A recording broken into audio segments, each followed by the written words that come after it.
बच्चों, आज हम इस वीडियो में आपको उन लोगों की थ्योरी से परिचय करवाएंगे जिन्होंने तत्वों के क्लासिफिकेशन ऑफ एलिमेंट में बहुत बड़ा योगदान दिया, अपना सहयोग किया हुआ है और इन्होंने अपनी थ्योरी दिया तत्वों के क्लासिफिकेशन में, वर्गीकरण में थ्योरी दी हुई है।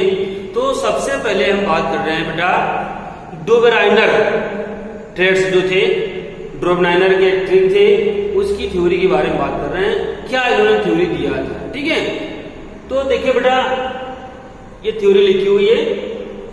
डोबेराइनर के ट्रेड्स में क्या था, the atomic mass of the middle element in each triads was found to be the average of the atomic masses of the first and third element बताया कि इनके अनुसार जो डोबेराइनर थे, कोई तो अगर उनको एलिमेंट को एटॉमिक मास के बढ़ते हुए क्रम में रखा जाता है तो जो दो एलिमेंट होते हैं उनका एटॉमिक मास से जो बीच वाला एलिमेंट होता है उसका एटॉमिक मास उनका एवरेज होता है। मीन्स पहला और तीसरा एटॉमिक मास जो एलिमेंट है उनका मास का एवरेज बीच वाले एलिमेंट्स होता है, ठीक। जब समान गुण वाले तत्वों को उनके परमाणु द्रव्यमानों के बढ़ते हुए क्रम में रखा जाता है तो बीच के तत्व का परमाणु द्रव्यमान पहले और तीसरे तत्व के परमाणु द्रव्यमान का समांतर माध्य होता है या एवरेज होता है। ये डेफिनेशन बेटा इनकी। और देखिए, the atomic mass of the middle element in each triads was found to be the average of the atomic masses of the first and third element. ये थ्योरी बेटा इनकी। अब हम बताएंगे आपको कि कौन सा एग्जाम्पल लेकर के इन्होंने बताया था कि कौन सा एग्जाम्पल होगा जिसके थ्रू ये जो करेक्टर इनका शो हो रहा था कि फर्स्ट और थर्ड एलिमेंट का जो एटॉमिक मास है उससे हम बीच वाले एलिमेंट्स का एटॉमिक मास को फाइंड कर सकते हैं कितना होता है। क्लियर बेटा? आप इस थ्योरी की डेफिनेशन की स्क्रीनशॉट ले सकते हैं।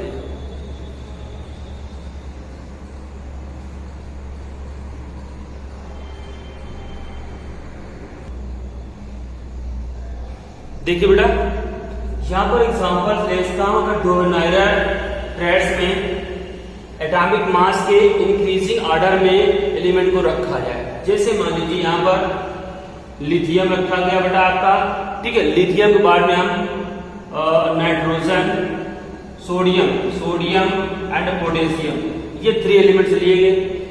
अब यहां पर देखिए इसका एटॉमिक मास कितना होता है, इसका बेटा एटॉमिक मास होता है 7, ठीक है। और इसका एटॉमिक मास कितना होता है बेटा 39। क्लियर? अब इसका हमको एटॉमिक मास फाइंड करना है। अब देखिए बेटा यहां पर क्या है, इन दोनों को ऐड करते हैं।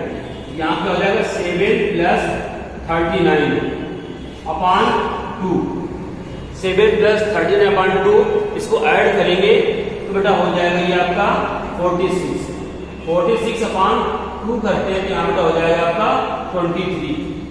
अब देखो 23 है तो जो फर्स्ट एलिमेंट है एंड सेकेंड एलिमेंट का एटॉमिक मास का एवरेज होता है आपका सेकेंड वाला एटॉमिक मास का। तो यहां पर कितना हो जाएगा आपका 23 हो जाता है, ठीक। एटॉमिक मास का 23 आया। कैसे आया? First element and third element mass को ऐड करके डिवाइडेड बाय 2, देन जो आंसर आएगा आपका सी आपका हो जाएगा आपका इसका मास हो जाता है। क्लियर बच्चों? नेक्स्ट दूसरे बात करें अगर हम यहाँ पर क्लोरीन, ब्रोमीन एंड आयोडीन, ठीक है ना, इसका बेटा होता है आपका 35.5 एटॉमिक मास और 127 इसका मास होता है। क्लियर? अब इन दोनों को हम ऐड करने के बाद में इसको डिवाइड करें, डिवाइड करने के बाद वैल्यू आएगी, वो हो जाएगा इसका एवरेज हो जाएगा इसका ब्रोमीन का। बेटा यहां पर हम कर सकते हैं 35.5 और प्लस 127 अपॉन 2। बेटा इसको ऐड करेंगे और ऐड करके 2 से डिवाइड करते हैं बेटा, कितना आएगा यहाँ पे हो जाएगा 162.5 अपॉन 2। बेटा यहाँ पर इसका आंसर डिवाइड करेंगे तो डिवाइड करने का आंसर आता है 81.2। अब देखिए बेटा 81.2 आया हुआ है इसमें आंसर। जो 81.1 है ये किसका हो जाएगा, आपका ब्रोमीन का अप्रॉक्स लिया गया, तो यहाँ पर बेटा 80 इसका ब्रोमीन का होता है। इन दोनों को ऐड करके एवरेज फाइंड किया गया। क्लियर। एग्जांपल नेक्स्ट लेंगे यहाँ पर कैल्शियम, स्ट्रोंशियम और ये बेटा बेरियम लिया गया। ठीक है, अब कैल्शियम, स्ट्रोंशियम, बेरियम, बेटा कैल्शियम कितना होता है आपका 40 और जो बेरियम होता है बेटा 137 ये होता है। इन दोनों को ऐड करेंगे और ऐड करके 2 से डिवाइड करते हैं, तो डिवाइड करने के बाद बेटा आता है 88.5। अब जो 88.5 तो इसका होता है बेटा 87.6 होता है। तो इस तरह से इन्होंने किया फर्स्ट और थर्ड एलिमेंट, ठीक है, का एटॉमिक मास किसके एवरेज होता है, सेकंड वाले एलिमेंट के एटॉमिक मास के एवरेज में होता है। क्लियर। इस तरह से इन्होंने दिया। अब देखिए ये थ्योरी इन्होंने दिया, अब थ्योरी इनकी फेल क्यों हो गई। देखिए बेटा जो ये इन्होंने थ्योरी दिया उस समय एलिमेंट बहुत कम डिस्कवर किए गए थे, ठीक, और कम डिस्कवर होने के साथ साथ में क्या था बेटा इसमें से ये थ्योरी कुछ एलिमेंट्स तो क्लियर हुई थी, बट आगे चल के थ्योरी फेल हो गई। जो ये रूल था आगे चल के फॉलो नहीं हो पाया, इसलिए थ्योरी ये फेल हो जाती है। क्लियर। इस तरह से आपने पढ़ा टॉम रैंडल के ट्रेड्स, ठीक है, पूरी थ्योरी कंप्लीट की।